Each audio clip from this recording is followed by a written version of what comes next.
نبی اکرم نور مجسم شفیع معظم صلی اللہ تعالی علیہ وآلہ وسلم کے جو صحابہ کرام ہیں، اللہ تعالیٰ نے انہیں بڑی عظمتوں اور بڑی شانوں سے مالا مال فرمایا۔ صحابہ کرام علیہم رضوان کے کچھ درجات ہیں، ان درجات میں سے ایک بڑے درجے کے لوگ وہ ہیں جنہیں عشرہ مبشرہ کہا جاتا ہے، یعنی وہ 10 صحابہ جنہیں ایک ہی نشست میں نبی پاک صلی اللہ علیہ وسلم نے جنت کی بشارت عطا فرمائی۔ وہ 10 لوگ جن کو حضور علیہ الصلوۃ والسلام نے ایک ہی وقت میں جنتی قرار دیا۔ انہیں صحابہ کرام علیہم رضوان میں سے ایک شخصیت کا ذکر ہم کرنے جا رہے ہیں جن کا نام حضرت طلحہ بن عبید اللہ رضی اللہ تعالی عنہ۔ نبی پاک صلی اللہ تعالی علیہ وآلہ وسلم نے حضرت طلحہ بن عبید اللہ سے بڑی محبت فرمائی۔ بالکل شروع میں اسلام آپ نے قبول کر لیا تھا۔ واقعہ یوں ہوا، امام بہقی نے لکھا ہے کہ آپ بصرہ تشریف لے گئے تھے۔ وہاں ایک عیسائی پادری تھا، راہب تھا، کیونکہ عیسائیوں نے اور یہودیوں نے تورات کے اندر نبی کریم صلی اللہ علیہ وسلم کی عظمتوں اور شانوں کو پڑھا ہوا تھا۔ تو وہ عیسائی بصرہ میں لوگوں سے یہ کہہ رہا تھا کہ اگر یہاں کوئی حرم کا شخص ملے تو اسے میرے پاس لاؤ۔ حضرت طلحہ بن عبید اللہ رضی اللہ تعالیٰ عنہ وہاں گئے ہوئے تھے۔ لوگ آپ کو پکڑ کے اس عیسائی راہب کے پاس لے گئے۔ اس نے آپ سے پوچھا کہ مکے میں کوئی نیا واقعہ ہوا ہے، کسی احمد نامی شخص کا ظہور ہوا ہے؟ انہوں نے کہا حضرت طلحہ بن عبید اللہ نے کہ مجھے نہیں پتا۔ تو اس نے کہا کہ وہاں احمد نامی ایک شخص کا ظہور ہوگا جو اللہ کے پیارے رسول ہوگا۔ حضرت طلحہ بن عبید اللہ کہتے ہیں وہ بات میرے دل میں نقش کر گئی۔ میں وہاں سے مکہ شریف آیا اور میں نے لوگوں سے پوچھا کہ یہاں کوئی انوکھی بات ہوئی ہے؟ تو انہوں نے کہا ہاں، نبی پاک صلی اللہ علیہ وسلم نے اعلان نبوت کیا ہے اور جناب ابو بکر صدیق نے ان کی اتباع بھی قبول کر لی۔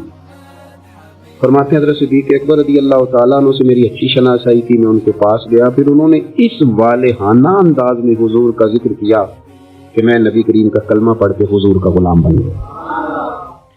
حضرت طلحہ بن عبید اللہ رضی اللہ تعالیٰ عنہ ان 10 صحابہ میں سے ہیں جنہیں نبی پاک صلی اللہ علیہ وسلم نے جنت کی بشارت عطا فرمائی، اور حضرت طلحہ بن عبید اللہ رضی اللہ تعالیٰ عنہ ان 8 افراد میں سے ہیں جنہوں نے سب سے پہلے اسلام قبول کیا، اور حضرت طلحہ بن عبید اللہ رضی اللہ تعالیٰ عنہ کا شمار ان 5 صحابہ کرام میں ہوتا ہے جنہوں نے حضرت ابو بکر صدیق کے ہاتھ پہ اسلام قبول کیا، اور حضرت طلحہ بن عبید اللہ رضی اللہ تعالیٰ عنہ ان 6 لوگوں میں سے ہیں جن کی شورا حضرت عمر فاروق نے بنائی تھی اپنے بعد خلیفہ منتخب کرنے کے لیے۔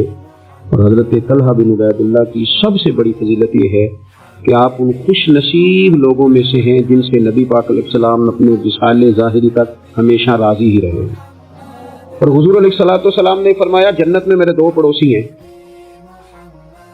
2 بندے جنت میں میرے ہمسائے ہیں۔ یا رسول اللہ صلی اللہ علیہ وسلم کون سے؟ فرمایا ایک حضرت زبیر بن عوام اور دوسرے طلحہ بن عبید اللہ رضی اللہ تعالی عنہ۔ یہ 2 لوگ ایسے ہیں جن کو رسول پاک صلی اللہ تعالی علیہ وسلم نے فرمایا کہ یہ جنت میں میرے پڑوسی ہیں۔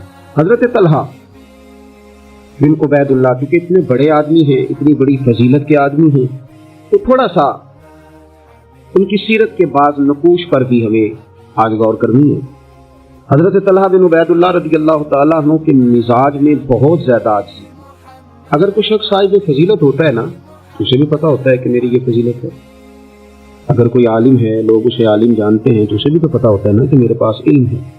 اگر کوئی آدمی صاحب منصب ہے تو اسے بھی تو پتہ ہوتا ہے نا کہ اللہ نے مجھے یہ عہدہ عطا کیا ہے۔ حضرت طلحہ بن عبید اللہ رضی اللہ تعالیٰ عنہ بھی تو جانتے تھے نا کہ اللہ تعالیٰ نے مجھے کیا عہدہ عطا کیا، لیکن اس کے باوجود ان کی طبیعت کے اندر عاجزی تھی۔ ایک مرتبہ انہوں نے ایک جگہ پہ لوگوں کو نماز پڑھائی، اور نماز پڑھانے کے بعد فرمانے لگے میں تو نماز پڑھانے سے پہلے تم سے اجازت لینا بھول ہی گیا تھا کہ تمہیں نماز پڑھاؤں کہ نہ پڑھاؤں۔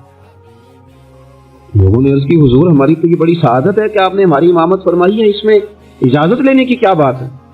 تو حضرت طلحہ رضی اللہ تعالیٰ عنہ فرمانے لگے اگر کوئی شخص لوگوں کی امامت کرائے، نماز پڑھائے، لیکن لوگ اس سے راضی نہ ہوں کہ یہ ہمارا امام بنے، تو فرمایا اس کی نماز اس کے کانوں سے اوپر تک نہیں جاتی۔ لہذا میں نہیں چاہتا کہ زبردستی تم پر مسلط ہوں، میں چاہتا یہ تھا کہ پہلے تم سے پوچھ لوں پھر تمہارا امام بنوں۔ یہ مزاج کی عاجزی، اور طلباء کو، علماء کو